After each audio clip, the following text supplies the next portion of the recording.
Hi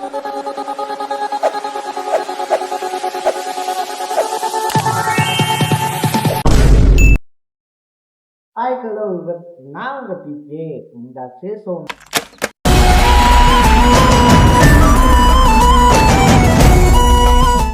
நம்ம இன்னைக்கு இந்த வீடியோவில் பற்றி பேச போகிறோம். யாரை பற்றி பேச போகிறோம் அப்படின்னு சொல்லி பார்த்தோம்னா, என்னதான் விஜய் அவர்கள் வந்துட்டு முதலமைச்சராக பதவி ஏற்று கிட்டத்தட்ட ஒரு வாரம் ஆயிடுச்சு அப்படின்னு சொல்லி இருந்தாலும், அமைச்சரவை அப்படின்றதும் அப்பயே பதவி ஏற்றுட்டு இருந்தாங்க. ராஜ்நாதன், ஆதவர்ஜுனா, பிடிஆர், நிர்மல்குமார், செங்கோட்டையன் அவர்கள், ஆயுஷ் ராஜ், அதை தாண்டி கீர்த்தனா, பிரபு அப்படின்னு சொல்லிட்டு கிட்டத்தட்ட விஜய் அவர்களுடைய சேர்ந்து 9 பேர் அமைச்சரா பதவி பிரமாணம் எடுத்துக்கிட்டாலும் கூட யார் யாருக்கு எந்தெந்த இலாக்காக்கள் அப்படின்றது அனௌன்ஸ் பண்ணப்படாமல் இருந்துச்சு அப்படின்னு சொல்லலாம். ஸோ அதுக்கு நடுவில் வந்துட்டு பார்த்தோம் அப்படின்னா, திடத்துக்குன்னு அதிமுகவே 2வது வேலுமணி இருக்கார் இல்லையா, அவர் தலைமையில வந்துட்டு ஒரு அணி தாவேகாக்கு ஆதரவு அப்படின்னு சொல்லி சொன்னதுனால அவங்களுக்கும் அமைச்சரவையில இடம் இருக்கு அப்படின்னு வந்துட்டு சொல்லப்பட்டிருந்துச்சு. அதை தாண்டி வந்துட்டு பார்த்தோம் அப்படின்னா, தொடர்ந்து கூட்டணிக்கு வரக்கூடியவங்களுக்கு ஆட்சியிலையும் அதிகாரத்திலையும் பங்கு அப்படின்ற அனௌன்ஸ்மெண்ட் வந்ததுனால விசிகாக்கு காங்கிரஸ் இருக்கு இல்லையா, விசிகாக்கு இருக்கோ இல்லையா தெரியாது, ஆனால் காங்கிரஸ் வந்துட்டு டெஃபினட்டா அமைச்சரவையில இடம் இருக்கு அப்படின்னு பேசப்பட்டிருக்கு. இப்படிப்பட்ட சுச்சுவேஷன்ல தான் வந்துட்டு பார்த்தோம் அப்படின்னா, தான் கூட அமைச்சர்களா பொறுப்பேற்கின்ற 9 பேருக்கும் இலாக்காக்களுக்கான அனௌன்ஸ்மெண்ட் அப்படின்றது வெளியிட்டிருக்காரு விஜய் அப்படின்னு சொல்லலாம். பெரும்பாலும் எதிர்பார்க்கப்பட்ட பலருக்கு எதிர்பார்க்கப்படாத பல துறைகள் அப்படின்றது ஒதுக்கப்பட்டிருக்கு அப்படின்னு தான் சொல்லணும். ஸோ யார் யாருக்கு எந்தெந்த துறைகள் அப்படின்றது ஒதுக்கப்பட்டிருக்கு, அதை தாண்டி வந்துட்டு விஜயனுடைய எதிர்கால திட்டம் என்ன, எதிர்கால அமைச்சரவையில யார் யாருக்கு இடம் இருக்க போகுது அப்படின்ற மாதிரி பல விஷயங்களை தான் நம்ம பேச போறோம். அதுக்கு முன்னாடி நம்ம சேனலுக்கு நீங்க புதுசா வந்தீங்க அப்படின்னா மறக்காம சேனலை ஃபாலோ சப்ஸ்கிரைப் பண்ணிக்கோங்க. ஸோ ஃபர்ஸ்ட் ஆஃப் ஆல் வந்துட்டு பார்த்தோம் அப்படின்னா, விஜய் இருக்கார் இல்லையா, அவர் கட்டுப்பாட்டு கீழே பல முக்கியமான துறைகளை வச்சிருக்காரு அப்படின்னு தான் சொல்லணும். காவல்துறையா இருந்தாலும் சரி, உள்துறை, அதை தாண்டி வந்துட்டு மகளிர் மேம்பாடு, குழந்தைகள் நலன் இருக்கு இல்லையா, குழந்தைகள் நலன், முதியோர்கள் நலன் அப்படின்னு சொல்லிட்டு ஒரு 6 டிபார்ட்மெண்ட்டை தனக்கு கீழே நிர்வகிக்க முடிவெடுத்திருக்காரு விஜய். இந்த 6 டிபார்ட்மெண்ட்டுக்கும் வந்துட்டு பார்த்தோம் அப்படின்னா சீனியர் அதிகாரிகள் இருக்காங்க இல்லையா, அவங்கள வந்துட்டு தனக்கு கீழே வச்சு திறம்பட அதை கையாளணும் அப்படின்ற முடிவுல இருக்காரா விஜய். ஏன்னா தேர்தல் டைம்லயே வந்துட்டு பார்த்தோம் அப்படின்னா, இவங்க எல்லாத்துக்கும் நான் நல்லது செய்வேன், அதுலயும் குறிப்பா பெண்கள் முன்னேற்றமா இருந்தாலும் சரி, பெண்கள் பாதுகாப்பு, முதியோர்கள் நலன், இதெல்லாம் வந்து ஸ்பெஷல் கேர் இருக்கும் அப்படின்னு சொல்லிட்டு விஜய் வாக்குறுதி கொண்டு வந்தாரு. அதையெல்லாம் காப்பாற்றக்கூடிய விதத்துலதான் அந்த துறைகள் எல்லாத்தையும் தன்னுடைய நேரடி கட்டுப்பாட்டின் கீழே நிர்வகிக்க முடிவு பண்ணியிருக்காரு விஜய். இதுக்கப்புறமா வந்துட்டு பார்த்தோம் அப்படின்னா, தாவேகா தலைவரான விஜயனுடைய நிழல் அப்படின்னு சொல்லி வர்ணிக்கப்படக்கூடிய ஆனந்த் இருக்காரு, அவருக்கு ஊரக வளர்ச்சித்துறையும் அதை தாண்டி நீர்வளத்துறையும் வழங்கப்பட்டிருக்கு அப்படின்னு சொல்லலாம். அருண்ராஜ் அவர்களை பொறுத்த வரைக்கும் மருத்துவத்துறை, மக்கள் நல்வாழ்வுத்துறை அப்படின்னு சொல்லிட்டு 2 முக்கியமான துறைகள் கொடுக்கப்பட்டிருக்கு. ஆதவர்ஜுனாவுக்கு பொதுப்பணித்துறையும் அதை தாண்டி விளையாட்டுத்துறை. ஏன்னா ஆதவர்ஜுனாவை பொறுத்த வரைக்குமே விளையாட்டு சம்மேளனங்கள் பல இதுலையுமே வந்துட்டு தலைவர் பொறுப்பு. அதை தாண்டி வந்துட்டு லாஸ்ட் டைம் விளையாட்டுத்துறை நம்ம அண்ணன் உதயநிதி கிட்ட இருந்துச்சு அப்படின்னு சொல்லலாம். ஸோ அவரை விட பெட்டரா பர்ஃபார்ம் பண்ணுவாரு ஆதவர்ஜுனா அப்படின்னு எதிர்பார்க்கப்படுது.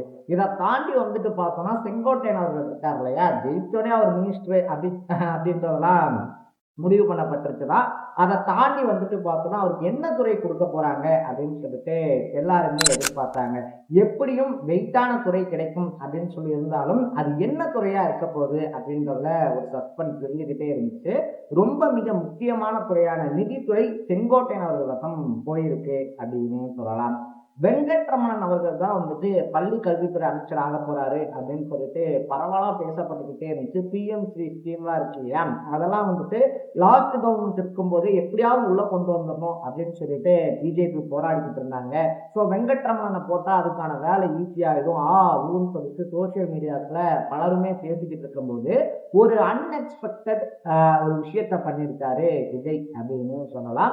வெங்கட்ரமணன் அவர்களுக்கு உணவுத்துறையை கொடுத்துட்டு ராஜ் ராஜ்மோகனுக்கு வந்துட்டு பார்த்தோம் அப்படின்னா பள்ளி கல்வித்துறையை கொடுத்திருக்காரு அப்படின்னு தான் சொல்லணும். ஸோ ராஜ்மோகன் அவரை பத்தி பார்த்தோம்னா அவரோட டிபேட் ஸ்பீக்கரா, பட்டிமன்ற பேச்சாளரா பலருக்குமே தெரியும். ஸோ அதை தாண்டி வந்துட்டு பார்த்தோம் அப்படின்னா குழந்தைகள் நலன்ல ரொம்ப அக்கறையா இருப்பாரு. அது மட்டும் இல்லாம வந்துட்டு பார்த்தோம்னா பள்ளி கல்வித்துறையை அவரால் டெஃபினட்டா ஸ்ட்ராங்கா மெயின்டைன் பண்ண முடியும் அப்படின்ற நம்பிக்கை விஜய் அவர்களுக்கு இருக்கிறதுனாலதான் ராஜ்மோகன் அவர்களுக்கு இப்படி ஒரு ரொம்ப முக்கியமான பதவி கொடுக்கப்பட்டிருக்கு அப்படின்னு சொல்லலாம். ஏன்னா செங்கோட்டையன் அவர்களும் பள்ளி கல்வித்துறை அமைச்சராலாம் இருந்திருக்காரு. ஸோ அப்படிப்பட்ட ஒருத்தருக்கு நிதித்துறை அப்படின்றது ஒதுக்கப்படும் போது அதுக்கு ஈக்குவலா இருக்கக்கூடிய ஒரு துறையான பள்ளி கல்வித்துறை ராஜ்மோகன் இருக்காரு இல்லையா, அவருக்கு ஒதுக்கப்பட்டிருக்கு அப்படின்னு சொல்லலாம்.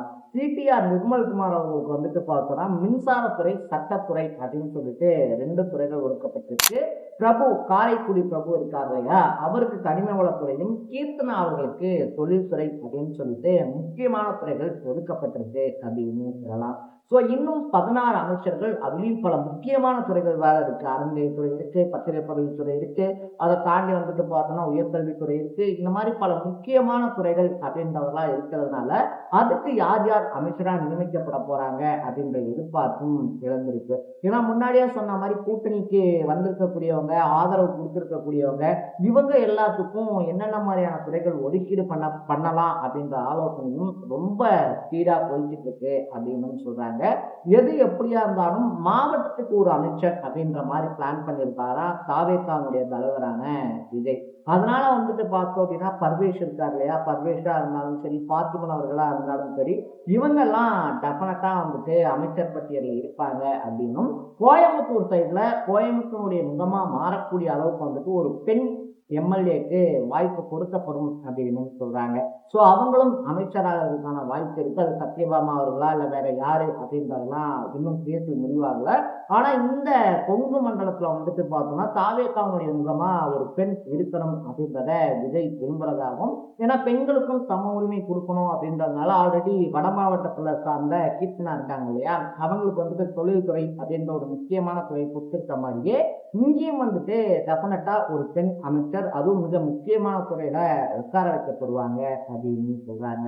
எது எப்படியா இருந்தாலும் ஆட்சி ஆரம்பித்த 7 நாள்லயே பல அதிரடி மாற்றங்களை பண்ணிட்டு இருக்கக்கூடிய தாவேகாவுடைய அரசுக்கும் அந்த அரசினுடைய புதிய அமைச்சர்களுக்கும் நம்ம சேனல் சார்பா நான் வாழ்த்துக்கள் அப்படின்றத தெரிவிக்கிறேன். நீங்க இந்த அமைச்சரவை பட்டியலை பத்தி என்ன நினைக்கிறீங்க அப்படின்றத கமெண்ட் பண்ணிட்டு மறக்காம சேனலை ஃபாலோ பண்ணி சப்ஸ்கிரைப் பண்ணிக்கோங்க. நாளைக்கு இதே மாதிரி இன்னொரு இன்ட்ரெஸ்டிங்கான வீடியோவோட சந்திக்கலாம். Bye by.